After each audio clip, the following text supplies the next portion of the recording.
This is your fusion guide to create the tier 4 EGO gift Bloody Mist. This gift is essential for bleed teams for the mirror dungeon. It doubles the bleed application, gives additional clash power and damage spikes. So what do we need to make this powerful tier 4 gift? Here's what you'll need: Rusted Muzzle, Smokes and Wires, and Devotion. If you have not seen my other video, Devotion is a tier 3 gift, fused by these two other gifts, Arrested Hymn and Malarca. Once you have those EGO gifts, head down to the shop to fuse for Bloody Mist. Oh wait, how do you even get these smaller gifts anyway? That is a good question. When selecting a pack, you want to check and make sure that these gifts are included. Otherwise, you won't find these gifts when rummaging through the events and in the shop. They can also be found as a guaranteed gift when finishing the boss of that pack, and you can get it from encounter cards. Some unique abnormalities give you the opportunity to receive these smaller gifts. For Malarca, you can get it from the 400 Roses abnormality, and for the Smokes and Wires gift, it can also be obtained by the 4th front of the Smoke War abnormality, which is a non-fightable abnormality. The other two smaller tiered gifts don't have exclusive abnormality events for them. Is Bloody Mist always active once you have it? Here's what it says. At the beginning for the encounter, if there are 5 plus identities will skills that apply bleed potency,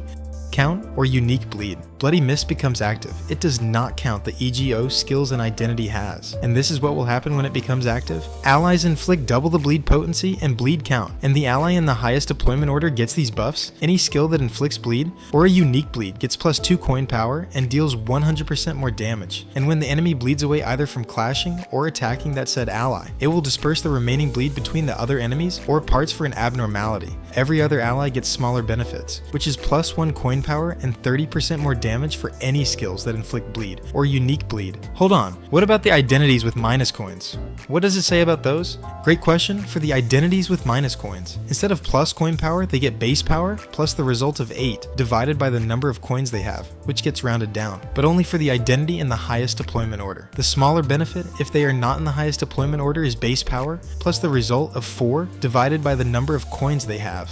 This all sounds great and amazing, but how do smaller players build around this? The bare minimum is to have 5 identities with bleed skills. But to really get as much juice out of this, identities with multi-coin bleed skills scales hard with this gift, and any identity that does, consistent bleed application across their skill 1 through 3 will always have the gift benefits. There you have it. You know why the gift is important, how to get it, what it can do, and how to apply it with your bleed teams. If there's any particular EGO gift you want me to cover, or have a particular question that I may have not answered in the video, share it down in the comments below.